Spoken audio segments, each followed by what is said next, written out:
Everyone, this is Manish. Welcome back to our YouTube channel Vector education. आज के इस video में जो है हम डिस्कस करने वाले हैं एक्सक्रीटरी सिस्टम के बारे में। जैसा कि हमको पता है कि किसी भी ह्यूमन के पूरी बॉडी में जो है तमाम सिस्टम पाए जाते हैं, जैसे डाइजेस्टिव सिस्टम, एक्सक्रीटरी, सर्कुलेटरी, ठीक है। और उसके बाद जो है आता है नर्वस सिस्टम। तो तमाम सिस्टम है जिसमें से हम आज के इस वीडियो में जो है एक्सक्रीटरी सिस्टम के बारे में देखेंगे और ये पूरा हम डिस्कस करेंगे कि कैसे जो है किसी प्लांट में और किसी एनिमल में जो है एक्सक्रीटरी सिस्टम होता है, कौन कौन से ऑर्गन जो है उसमें पार्टिसिपेट करते हैं और उनके वर्क क्या है, इन सारी चीजों को देखेंगे। तो चलिए स्टार्ट करते हैं। तो सबसे पहले हमको ये समझना होगा कि एक्सक्रीशन क्या होता है। एक्सक्रीशन अगर हमको समझ में आ जाएगा तो उस एक्सक्रीशन को कंप्लीट कराने के लिए जो ऑर्गन पार्टिसिपेट करते हैं, तो सभी ऑर्गन के जो ग्रुप होता है उसे ही एक्सक्रीटरी सिस्टम कहेंगे, ठीक है। यानी कि those organs which are participate in the completion of excretion is known as the excretory system, ठीक है। तो सबसे पहले देखेंगे क्या होता है। हमारी जो बॉडी होती है, ठीक है, तो बॉडी में क्या होता है कि तमाम ऐसे जो है अनवांटेड चीजों का बनना स्टार्ट होता है। जब भी हम खाना खाते हैं तो क्या होता है कि नाइट्रोजनियस कंपाउंड का बनना स्टार्ट हो जाता है। यानी कि बॉडी में क्या होता है कि नाइट्रोजनियस कंपाउंड, ठीक है, नाइट्रोजनियस कंपाउंड का फॉर्मेशन होगा, ठीक है। अब यही नाइट्रोजनियस कंपाउंड जो है हमारी बॉडी के लिए जो है क्या है, नुकसानदायक है। अगर बॉडी में ये है, इकट्ठा है, कलेक्टेड है, तो ये क्या है कि बॉडी को नुकसान करेगा। तो इसी नाइट्रोजनियस कंपाउंड को बाहर निकालना बाय किसी भी मेथड से, तो जिस मेथड से हम पढ़ेंगे वो है एक्सक्रीटरी सिस्टम, इसी मेथड से हमको ये पढ़ना है। तो ये नाइट्रोजनियस कंपाउंड जो क्या होगा हमारी बॉडी से रिमूव होगा, तो हम कहेंगे इसे एक्सक्रीशन। यानी एक्सक्रीशन का अगर डेफिनेशन देखा जाए कि एक्सक्रीशन क्या होता है, तो सिंपल सी बात है, रिमूवल ऑफ नाइट्रोजनियस कंपाउंड, ठीक है। क्या होगा, removal of nitrogenous compound, removal of nitrogenous compound from human body, compound from human body is known as excretion,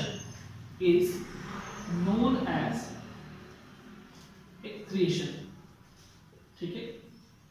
क्या हुआ कि एक्सक्रीशन हमने देखा कि जो हमारे बॉडी में नाइट्रोजनियस कंपाउंड का फॉर्मेशन हो रहा है, ठीक है। अभी हम आगे देखेंगे कि ये नाइट्रोजनियस कंपाउंड क्या होते हैं, ठीक है। इस पे हम पूरा का पूरा डिटेल देखेंगे, लेकिन पहले अभी हमको डेफिनेशन कवर करना है। तो एक्सक्रीशन क्या होता है, यानी कि removal of nitrogenous compound from human body is known as excretion. यानी कि बॉडी से जो अनवांटेड, जो खराब नाइट्रोजनियस कंपाउंड है, वो बॉडी से रिमूव हो जाना ही क्या कहलाता है, एक्सक्रीशन कहलाता है। और इसी एक्सक्रीशन के कंप्लीट कराने में जो ऑर्गन, यानी कि एक ऑर्गन तो नहीं होगा, यानी कि तमाम ऑर्गन होंगे जो एक्सक्रीशन के वर्क को, यानी इस काम को कंप्लीट कराने में हेल्प करेंगे। तो those organ which participate in the process of excretion is known as the excretory system, ठीक है। उसे ही कहेंगे हम एक्सक्रीटरी सिस्टम। तो इस वीडियो में हम केवल यही देखेंगे कि एक्सक्रीटरी सिस्टम क्या है और उनमें जो ऑर्गन है, कौन कौन से इंपॉर्टेंट ऑर्गन है जो इस एक्सक्रीशन कराने में क्या करेंगे, वो पार्टिसिपेट कर रहे हैं, ठीक है। और मैं उसके साथ एनिमल के साथ साथ प्लांट को भी हम लोग यहाँ पे पूरी तरह से देखेंगे। लेकिन उससे पहले हमारे पास क्वेश्चन ये अराइज होता है कि हमको ये समझना है कि नाइट्रोजनियस कंपाउंड एक्चुअली में होते क्या है, ठीक है। तो नाइट्रोजनियस कंपाउंड हम थोड़ा सा जान सकते, नाम में लिखा है कि नाइट्रोजनियस कंपाउंड, यानी कि ऐसा कोई कंपाउंड जिसमें नाइट्रोजन एलिमेंट इन्वॉल्व हो, ठीक है। नाइट्रोजन उसमें बिल्कुल होना चाहिए नाइट्रोजनियस कंपाउंड के लिए, ये इंपॉर्टेंट है। नहीं तो कार्बन कंपाउंड नहीं लिखा होता, ठीक है। यानी कार्बनिक कंपाउंड में कार्बन इन्वॉल्व है, जैसे यहाँ पे नाइट्रोजनियस कंपाउंड लिखा है, इसमें नाइट्रोजन एक एसेंशियल एलिमेंट है जो इन्वॉल्व होगा, तो नाइट्रोजनियस कंपाउंड होगा। जैसे हम यहाँ पे लिख सकते हैं अमोनिया, ठीक है। अमोनिया जो है एक नाइट्रोजनियस कंपाउंड है, ठीक है। अमोनिया हुआ, यूरिया, अमोनिया का फार्मूला यहाँ पे NH3, ठीक है। तो यहाँ पे आप देखिए कि यहाँ पे अमोनिया में NH3 यदि है तो यहाँ पे नाइट्रोजन इन्वॉल्व है कि नहीं, बिल्कुल इन्वॉल्व है। यानी इसीलिए नाइट्रोजनस कंपाउंड में यानी कि नाइट्रोजन होना चाहिए। दूसरा और कौन कौन से नाइट्रोजनस कंपाउंड है, यूरिया आप ले लीजिए, ठीक है। यूरिया भी क्या है, एक नाइट्रोजनियस कंपाउंड है, ठीक है। यूरिया हुआ, उसके बाद यूरिक एसिड हुआ, यूरिक एसिड ये भी जो है नाइट्रोजनस कंपाउंड है, इसका भी फॉर्मेशन हमारे बॉडी में होता है, यानी अमोनिया बनता है, यूरिया बनता है, यूरिक एसिड बनता है, ठीक है, और एक क्रिएटिनाइन होता है वो भी बनता है, ठीक है, क्रिएटिनाइन, ठीक है। तो क्रिएटिनाइन का फॉर्मेशन यानी कि ये जो हम यहाँ पे लिख रहे हैं, जो ammonia, urea, uric acid, creatinine, these are nitrogenous compound, यानी कि सारे के सारे जो है नाइट्रोजन कंपाउंड हमारी बॉडी में बनते हैं और हमारी बॉडी जो है इसको जो है क्या करती है, इसी को रिमूव करने का काम करती है, ठीक है। तो यही रिमूव होगा और ये सारे के सारे जब रिमूव होते हैं तो इसी प्रोसेस को ही तो हम एक्सक्रीशन कहेंगे, ठीक है, और जो इसमें इन्वॉल्व होंगे ऑर्गन वो एक्सक्रीटरी सिस्टम के पार्ट हो जाएंगे, ठीक है। तो अब हम देखेंगे कि ह्यूमन में कौन कौन से ऑर्गन इंपॉर्टेंट ऑर्गन हैं कि जो एक्सक्रीटरी सिस्टम में काम करते हैं और एक्सक्रीशन के प्रोसेस को कंप्लीट कराने में जो है हेल्प करते हैं। तो सबसे पहला उसमें आता है एक्सक्रीटरी ऑर्गन, यहाँ पे हम देख लेंगे एक्सक्रीटरी एक इंपॉर्टेंट ऑर्गन है लीवर, ठीक है, यहाँ पे मैं लिख दूं ह्यूमन बॉडी, ठीक है, यानी एक्सक्रीटरी सिस्टम ह्यूमन बॉडी। तो सबसे पहला जो इंपॉर्टेंट ऑर्गन है वो है लीवर, दूसरा नंबर आता है लंग्स, ठीक है, तीसरा जो है लंग्स के अलावा क्या है, किडनी है, किडनी, उसके बाद स्किन है, ठीक है, यानी कि मेजर जो ऑर्गन्स हैं, ठीक है, ये यहां पे देकर रखा है। लीवर हुआ, ये भी एक्सक्रीशन करने का काम करता है, लंग्स हुआ, ये भी एक्सक्रीशन करने का काम करता है, किडनी और स्किन। अभी एक को हम काफी डिटेल में देखेंगे कि कैसे कौन से नाइट्रोजनस कंपाउंड जो है इनसे निकलते हैं, उसको ध्यान से देखेंगे। तो सबसे पहले हम यहाँ पे देखें कि जो मेन ऑर्गन है हमारी बॉडी में जो एक्सक्रीटरी सिस्टम के पार्ट है उनको हमने यहाँ पे देखा, ठीक है। अब हम यहाँ देखते हैं कि जो लीवर होता है यहाँ पे, अब ये किस चीज का एक्सक्रीशन करता है, पहला क्वेश्चन तो यही है कि लीवर किस चीज का एक्सक्रीशन करेगा, तो लीवर जो है अमोनिया का एक्सक्रीशन करता है, ठीक है। अभी हम नाइट्रोजनस कंपाउंड में हमने बताया था कि अमोनिया होता है, तो जो लीवर होता है वो जो है क्या करेगा, अमोनिया का एक्सक्रीशन करता है, यानी कि लीवर में अमोनिया का फॉर्मेशन होता है। एक्सक्रीशन करने का क्या मतलब है, जहां पे ये बनेगा, ठीक है, अब वहीं से तो निकलेगा, यानी कि कहने का मतलब ये है कि लीवर में ही क्या होता है, अमोनिया बनता है और वो अमोनिया जो है वहीं से जो है निकलता है, ठीक है, ये याद रखिएगा। उसके बाद यहाँ पे आता है लंग्स, लंग्स में क्या होता है, ठीक है, लंग्स जो है पेयर ऑफ लंग्स होते हैं हमारे पास, ठीक है, ये पेयर ऑफ लंग्स होते हैं, जैसा कि इस तरह से स्ट्रक्चर इसका रहता है, ठीक है, ये जो है इसका स्ट्रक्चर जो है ऐसे रहता है, यहाँ पे एक रहेगा, यहाँ पे एक रहेगा। तो यहाँ पे लंग्स में क्या होता है, जब भी हम ऑक्सीजन लेते हैं तो ऑक्सीजन जो है हमारे यहाँ तक पहुंचता है और वहां पे क्या होता है, ये यहाँ से फिल्टर, यहाँ पे छोटी छोटी जो है ये एल्वेओलीज होती है जो फिल्ट्रेशन करने का काम करती है, ठीक है। तो यहां से क्या होगा, ये लंग्स जो है CO2 का रिमूवल, यानी कि कार्बन डाइऑक्साइड, तो यहाँ पे भले ही कार्बन डाइऑक्साइड एक नाइट्रोजनस कंपाउंड नहीं है, लेकिन जो है ये भी जो है ये क्या है, एक्सक्रीशन करने का काम करता है, यानी कि लंग से जो है CO2 जो है बाहर निकलता है, ठीक है ना। और एक चीज और बता दें, यही जो है CO2 H2O से मिल करके, यानी कि ये जो CO2 है H2O से मिल करके बना देता है H2CO3, ठीक है।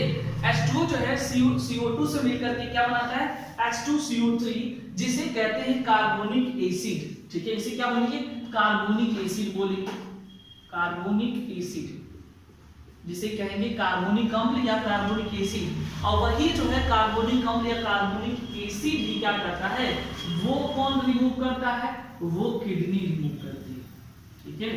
तो ये भी याद रखिएगा, यहाँ पे लीवर अमोनिया रिमूव करेगा, लंग्स जो है CO2 को रिमूव करेगा, वही CO2 जब पानी से मिल जाएगा यानी H2O से मिल जाएगा तो फॉर्मेशन कर लेगा H2CO3, जिसको हम कहते हैं कार्बोनिक एसिड, और वो कौन रिमूव करेगा, वो किडनी जो है उसको रिमूव करेगी। तो इतना जो है आपको याद होना चाहिए, ठीक है। और एक चीज और बताएं, किडनी ही जो है, किडनी में ही बनता है यूरिन, यानी कि यही जो है फिल्ट्रेट करने का, ब्लड को जब फिल्ट्रेट होता है तो वहां से जो है यूरिन का फॉर्मेशन होता है, ठीक है। तो यूरिन भी वहीं से निकलती है जिसमें नाइट्रोजनियस कंपाउंड जो है मिला होता है। तो ये भी आपको बिल्कुल याद रखना है, ठीक है। यानी कि जब जो है क्या होता है स्किन, और दूसरी बात अब आखिरी में आता है ये चौथा नंबर, स्किन से क्या निकलता है, स्वेट निकलता है, पसीने निकलते हैं। तो जो पसीना होता है वो उसमें वाटर और नाइट्रोजनियस कंपाउंड का मिले रहते हैं, यानी कि उसमें पानी के साथ साथ जो क्या होता है नाइट्रोजनियस कंपाउंड जो है मिले रहते हैं। तो जो है ये क्या है, उसे कहते हैं स्वेट। वो भी एक तरह तो कुछ लोग के स्वेट जो है काफी बदबू करते हैं, इसका मतलब यही है कि उनमें जो है नाइट्रोजनियस कंपाउंड का फॉर्मेशन ज्यादा मात्रा में हो रहा है। इट मींस उनकी जो स्किन है, ठीक है, वो ज्यादा मात्रा में जो नाइट्रोजनियस कंपाउंड को रिमूव कर रही है स्वेट के थ्रू, ठीक है। तमाम पोर्स होते हैं बॉडी में, वहां से जो है रिमूव होता है। तो ये भी एक तरह का एक्सक्रीटरी सिस्टम का जो है पार्ट है, ठीक है ना। तो यानी कि अब यहाँ पे देखो, अगर कोई पूछे कि मेन पार्ट एक्सक्रीटरी सिस्टम कौन सा है, यानी कि मेन ऑर्गन्स एक्सक्रीटरी सिस्टम के कौन से हैं, तो यहाँ पे याद रखिएगा ये जो किडनी है it is the main organ of the excretory system, ठीक है। यानी कि उसमें जो है एक काफी अहम भूमिका निभाता है। लेकिन अभी तो हमने यहाँ देखा कि एक्सक्रीशन क्या होता है, एक्सक्रीटरी सिस्टम क्या होता है, नाइट्रोजनस कंपाउंड क्या है, और ह्यूमन बॉडीज में कौन कौन से मेन ऑर्गन है एक्सक्रीटरी सिस्टम के, और वो कौन से नाइट्रोजनस कंपाउंड रिमूव करते हैं। इन सारे चीजों को हमने देख लिया। अब हमको एक चीज ये समझना है कि what is the benefit of excretion, आखिर में एक्सक्रीशन क्यों होता है, और होता है तो हमारे बॉडी के लिए मतलब इसका क्या जो है प्रॉफिट है, क्या जो है इसका बेनिफिट है, ठीक है। तो सबसे पहली बात ये एक चीज याद रखिएगा, हमारी बॉडी में अगर एक्सक्रीशन हो रहा है तो पहला रीजन ये है कि हमारी बॉडी के लिए जो है परफेक्ट है कि ये जो है वाटर इम्बैलेंस का काम करता है। यानी कि हमारी बॉडी में जो है जो पानी की लेवल है, ठीक है, ये जो पानी की जो मात्रा है H2 की जो मात्रा है वाटर की, उसको जो है बैलेंस करने का, यानी कि संतुलन बनाने का हमारी बॉडीज में जो है इसका काम होता है, ठीक है। दूसरा नंबर आता है कि जो हमारी बॉडीज में एसिड होते हैं, ठीक है, एसिड हुआ, बेस हुए, ठीक है, इनका भी हमारी बॉडीज में फॉर्मेशन होता है, ठीक है। हम ये जो यहाँ पे एसिड और बेस होते हैं, हम आगे पढ़ाएंगे कि दो टाइप के होते हैं, एक ऑर्गेनिक होता है, दूसरा इनऑर्गेनिक होते हैं। तो यहाँ पे ये जो एसिड होगा, यानी कि ये जो है बहुत ही नॉर्मल होगा, जैसे हमारे पेट में जो है HCl पाया जाता है, हाइड्रोक्लोरिक एसिड पाया जाता है, ठीक है, डाइल्यूशन फॉर्म में होता है। तो ये एसिड और बेस का फॉर्मेशन होता है, इसको भी बैलेंस करने का काम जो है यहाँ पे एक्सक्रीशन में के माध्यम से होता है, ठीक है। दूसरी बात, हम जो है नमक खाते हैं, साल्ट खाते हैं, तो साल्ट को भी बैलेंस करने का काम जो है, यानी कि साल्ट को हमारी बॉडी में संतुलित करने का काम भी एक्सक्रीशन के माध्यम से होता है, ठीक है। तो यहाँ पे हमने देखा कि वाटर इम्बैलेंस का काम करता है एसिड बेस, और साल्ट को इम्बैलेंस करने का काम करता है। और आखिरी जो टर्म है, जो हमारी बॉडी का टेम्परेचर है, ठीक है, ये मोस्ट इंपॉर्टेंट है, हमारी बॉडी का जो टेम्परेचर है उसको मेंटेन करने का काम जो है ये एक्सक्रीटरी सिस्टम या एक्सक्रीशन के द्वारा होता है, ठीक है। अब हम देखेंगे कि अकॉर्डिंग टू एक्सक्रीटरी सिस्टम और on the basis of the nitrogenous compound के हिसाब से जो है एनिमल को जो है कई कैटेगरीज में बांटा गया है कि जो नाइट्रोजनस कंपाउंड के हिसाब से उसको सेपरेट किया गया है। तो कौन कौन से जो है वह उनको हम देख लेते हैं, ठीक है। तो अब हम देखते हैं कि on the basis of excretory compound जो है लिविंग ऑर्गेनिज्म को जो है टोटल जो है 4 ग्रुप में डिवाइड किया गया है। यानी कि जैसे नाइट्रोजनस कंपाउंड हमने देखा था, उन सारी चीजों को देखते हुए जो है ये एक्सक्रीटरी जो भी कंपाउंड, यानी कि एक्सक्रीटरी कंपाउंड मतलब नाइट्रोजनियस कंपाउंड को देखते हुए जो है इसको कितने टोटल जो है 4 ग्रुप्स में इसको डिवाइड किया गया है। पहला नंबर है जिसे कहते हैं अमोनोलिटिक, ठीक है, यानी अमोनोलिटिक, उसके बाद जो यूरियोलिटिक और तीसरा यूरिकोलिटिक। इन दोनों में कंफ्यूजन मत क्रिएट करना, यूरियोलिटिक है ये है यूरिकोलिटिक, और चौथा है ग्वानोलिटिक, ठीक है। तो ये टोटल जो है 4 मेजर ग्रुप में जो डिवाइड किए गए हैं। अब हम देखते हैं कि अमोनोलिटिक जो है क्या होता है, जिसमें जब ऐसे कोई ऑर्गेनिज्म, ठीक है, ऐसे कोई ऑर्गेनिज्म जो क्या करते हैं अपनी बॉडी से अमोनिया रिमूव करते हैं, ठीक है, ये क्या करेंगे अमोनिया को रिमूव करेंगे। तो ऐसे जो लिविंग ऑर्गेनिज्म है या एनिमल है उसे क्या बोलेंगे अमोनोलिटिक, यानी जो अमोनिया रिमूव करते हैं या जिनके एक्सक्रीटरी सिस्टम अमोनिया को निकालते हैं, रिमूव करते हैं, उसे क्या बोलेंगे अमोनोलिटिक हम बोलेंगे, ठीक है। उसके बाद हम दूसरा देखते हैं, दूसरा नंबर आता है यूरियोलिटिक, नाम से यहाँ यूरियो लिखा हुआ है, या इसका मतलब क्या है, यहाँ पे यूरिया का रिमूवल होगा, यानी कि जो ऐसे ऑर्गेनिज्म, ऐसे लिविंग बीइंग्स जो यूरिया को क्या करते हैं, रिमूव करते हैं, उसे हम बोलेंगे यूरियोलिटिक। ठीक है, और इसके एग्जांपल, हाँ इसके एग्जांपल में देख लो कौन कौन से ऐसे लिविंग ऑर्गेनिज्म है जो अमोनिया को रिमूव करते हैं। तो जितने एक्वेटिक, ठीक है, एक्वेटिक जितने भी एनिमल होते हैं, ठीक है, एक्वेटिक एनिमल यानी कि जिसको, जो एनिमल जो पानी में रहते हैं, जो पानी में रहते हैं, जल में रहते हैं, उन्हें एक्वेटिक एनिमल कहते हैं, जैसे कि फिश हुआ, ठीक है, मेंढक हुए, ये सारे के सारे जो एक्वेटिक एनिमल कहलाएंगे। तो वो जो है क्या करेंगे, वो अमोनिया को रिमूव करेंगे, तो यहाँ पे जो है वो एक्वेटिक एनिमल आप लिख सकते हो, ऑक्टोपस, फिश, ठीक है, और भी जितने भी एग्जाम्पल हो सकते हैं जो पाए जाते हैं यहाँ पे लिख सकते हैं। ठीक है, यूरिया जो रिमूव करते हैं उसे यूरियोलिटिक ऑर्गेनिज्म कहते हैं। तो उसमें यूरिया कौन रिमूव करेगा, तो यूरिया में आ जाते हैं जैसे ह्यूमन बीइंग और एनिमल, यानी कि एनिमल हम लिख सकते हैं क्योंकि उसके परव्यू में आ जाएगा ह्यूमन, तो यहाँ पे हम लिख सकते हैं एनिमल। ठीक है, एनिमल या ह्यूमन बीइंग, ठीक है, ह्यूमन बीइंग भी इसके क्षेत्र में आएगा। तो जो ह्यूमन बीइंग और एनिमल होते हैं वो किस कैटेगरी में आ जाएंगे, उसे कहेंगे यूरियोलिटिक में। ठीक है, अब देखो यहाँ पे लिखा हुआ यूरिकोलिटिक, यूरिकोलिटिक का मतलब होता है यूरिक एसिड, ठीक है, यूरिक एसिड, यानी कि ऐसा कोई ऑर्गेनिज्म, ऐसा कोई लिविंग बीइंग्स जो यूरिया को अपनी बॉडी से, या यूरिक एसिड, ठीक है, यूरिक एसिड को अगर रिमूव करता है तो वो यूरिकोलिटिक कहलाएगा। और कौन ऐसा लिविंग बीइंग्स है, कौन ऐसा है, तो वो है पक्षी। जितने भी पक्षी होते हैं, जितने भी बर्ड्स होते हैं, वो क्या करते हैं, यूरिक एसिड, यानी उनके एक्सक्रीटरी सिस्टम से जो वो एक्सक्रीट करते हैं या जो रिमूव करते हैं नाइट्रोजनस कंपाउंड, वो यूरिक एसिड होता है। और वो कौन है, कौन लिविंग बीइंग्स है, वो है चिड़िया। जितने भी चिड़िया होते हैं, जितने भी बर्ड्स हैं, वो सारे के सारे जो है अपनी बॉडी से यूरिक एसिड का जो है रिमूवल करते हैं। ठीक है, और आखिरी में आता है ग्वानोलिटिक। ग्वानोलिटिक भी क्या है, एक तरह का एक्सक्रीटरी सिस्टम का एक नाइट्रोजनस कंपाउंड है। तो ये इसमें ग्वानोलिटिक में क्या होगा, ग्वानिन रिमूवल होता है, यानी कि ये भी एक नाइट्रोजनस कंपाउंड है। क्या लिखेंगे, ग्वानिन, ग्वानिन जो है यहाँ से रिमूव होगा।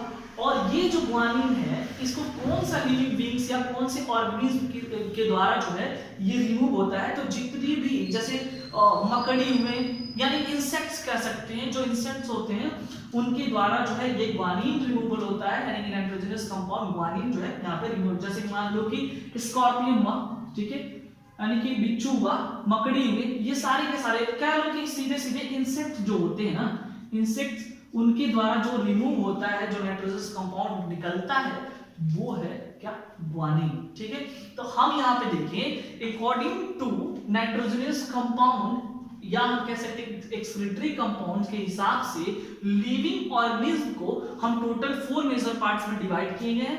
कौन, पहला नंबर है अमोनोलिटिक, दूसरा यूरियोलिटिक, तीसरा यूरिकोलिटिक, चौथा जो है ग्वानोलिटिक। ठीक है, तो फिर से रिकॉल कराते हैं, अमोनोलिटिक में अमोनिया बनता है, कौन से किस अमोनिया रिमूव होता है, जितने भी एक्वेटिक एनिमल होते हैं, फिश, ऑक्टोपस, मेंढक, ये सारे के सारे जो है ये अमोनिया रिमूव करेंगे। यूरिकोलिटिक में यूरिया रिमूवल होता है, ये किसके द्वारा, एनिमल और ह्यूमन बीइंग जो है इसके कैटेगरी में आते हैं। यूरिकोलिटिक में यूरिक एसिड का फॉर्मेशन होता है, यानी यूरिक एसिड निकलते हैं, इसमें जो है जितने भी बर्ड्स होते हैं, चिड़िया होती हैं, वो सारे इसके कैटेगरी में आते हैं। ग्वानोलिटिक में ग्वानिन निकलता है, इसमें मकड़ी, इंसेक्ट, बिच्छू जितने भी होते हैं वो सारे इसके परव्यू में आते हैं।